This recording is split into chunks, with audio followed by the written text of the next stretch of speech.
मेरा एक क्वेश्चन है कि अगर डॉक्टर गुल 14 को मारा गया तो उसके जो फैमिली है वो क्यों दूसरे दिन भी उनको सफर करना पड़ा, जबकि पुलिस के पास ऑलरेडी इंफॉर्मेशन थी कि डॉक्टर गुल मारा गया है एनकाउंटर में, तो फिर पुलिस ने क्यों डिक्लेयर उनको फिर दूसरे दिन भी घुमाया पुलिस ने, फिर पीसीआर में वहां लेके आए और उसके बाद फिर उनकी आइडेंटिफिकेशन हुई कि डॉक्टर गुल एक ओजीडब्ल्यू है, जबकि पुलिस की तरफ से पहला ये आया कि वो ओजीडब्ल्यू है। तो ये इसमें इतना टाइम क्यों लगा? अगर वो पहले से पुलिस ने ये अल्ताफ साहब की बॉडी के साथ उनको लिया गया था, तो पुलिस को इतना कंफर्म करने के लिए क्यों लगा कि उसमें डॉक्टर गुल भी मारा गया है या नहीं? सबसे पहले जब एनकाउंटर ब्रेकआउट होता है एज पर डीवीआर टाइमिंग 6:36 और कोई 1 से 1.5 मिनट तक गोली चलती है। उसके बाद 3 बॉडी 1 घंटे के बाद 1.5 घंटे के बाद सर्च के बाद 3 बॉडी रिट्रीव करके पीसीआर भेज दी जाती है, लेकिन डॉक्टर मुदस्सिर गुल की बॉडी नहीं मिल पाती है। डॉक्टर मुदस्सिर गुल की बॉडी को असरटेन करने के लिए पहले बिल्डिंग को हम लोगों ने डॉग माउंटेड कैमरा से एक बार सर्च करवाया और उसी डॉग माउंटेड कैमरा से पता चलता है कि उनकी बॉडी एटिक पे पड़ी हुई है, जिस लोकेशन पे ना तो अभी सिक्योरिटी फोर्सेस गई थी, ना हमारी फायरिंग वहां पे एक भी बुलेट की फायर एके का कोई फायर ऐसा वहां पे गया नहीं था। तो उस बॉडी को नीचे लाने में रिट्रीव करने में तकरीबन हमारे पास रात के 12 बज गए थे। उसके बाद फिर सर्च करके उसको वापस भेजा गया। इसकी वजह से डॉक्टर मुदस्सिर गुल की बॉडी को पीसीआर में भेजने में 2-3 घंटे का समय लग गया। लेकिन अगर आपका ये क्वेश्चन है कि बाद में उनको ओजीडब्ल्यू हमने बताया, ये हमारा क्वेश्चन ये एसआईटी के सामने कुछ फैक्ट्स हैं जो मैंने आपके सामने रखा है। ये वही चैम्बर है जो डॉक्टर मुदस्सिर गुल का चैम्बर है जिसमें वो बैठते हैं। उस चैम्बर में फॉरेन टेररिस्ट एक लोकल टेररिस्ट के साथ रहता है। तो उसको आप ही बताइए, जो वर्ड देना चाहेंगे वही है। हम सिर्फ सबूत आपके सामने रखते हैं कि उन्हीं के चैम्बर में वो फॉरेन टेररिस्ट पिस्टल के साथ पाया गया। सर कंक्लूजन एक चाहिए, जो डॉक्टर मुदस्सिर अल्ताफ और ये डॉक्टर मुदस्सिर अल्ताफ और आमिर ये मरे कैसे, क्योंकि अभी तक तो ये समझ में नहीं आ रहा कि ये ठीक है, बता रहे। एग्जैक्ट मैं वहां से जब आपकी क्वेश्चंस का जवाब दे रहा था, मैं वहां से एक बार फिर से शुरू करता हूं। जो डीवीआर हमारे पास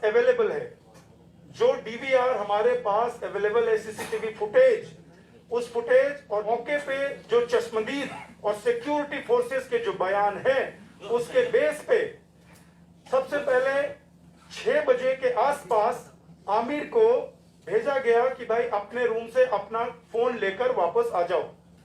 ये पूछकर कि कोई है तो पहले बताओ।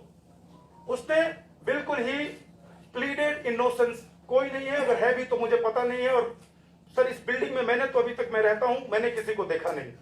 जबकि उसको पता था, क्योंकि वो तो चलाता था और ऐसे अहम सुराग सबूत मिले हैं उन दोनों के साथ होने का, उसके बावजूद उसने झूठ बोला।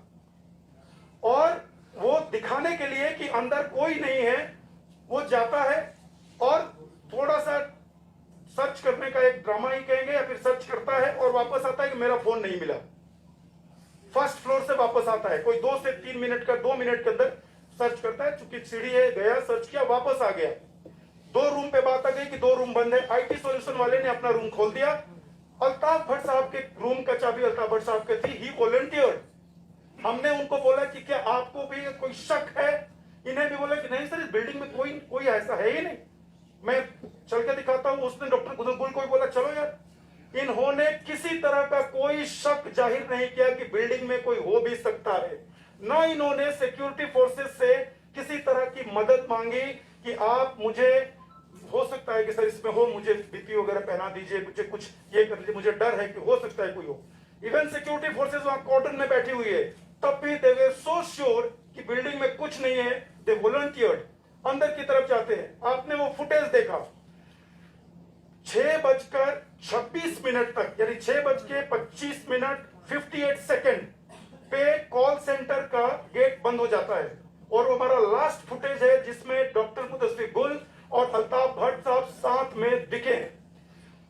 6:26 पे दरवाजा बंद होता है, लास्ट फुटेज, और 6:36 पे फॉरेन टेररिस्ट उस बिल्डिंग से भागता हुआ दिखा है और जो आगे जाकर उसको गोली लगी है। 10 मिनट की क्या कहानी है। हालांकि अंदर किसी ने देखा नहीं, कोई चश्मदीद नहीं था। और कैमरे भी कमरे के अंदर थे, रूम के अंदर थे। लेकिन जो कहानी अभी हालात से और जो हमने वहां पे जाकर वहां पे सर्वे करके देखा वो आपके सामने ऐसे बनता है। आपने देखा कि मुदस्सिर गुल साहब का जो चश्मा है वो हाइड आउट के टेबल पे पड़ा हुआ था। इट मींस दरवाजा बंद होने के बाद डॉक्टर मुदस्सिर गुल, जिनको पता था कि इस बिल्डिंग में कोई है, वो उस हाइड आउट तक पहुंचते हैं, चश्मा खोलते हैं, वहां बैठते हैं। वहां पे एक पर्सन पहले से था, क्योंकि हाफ इटन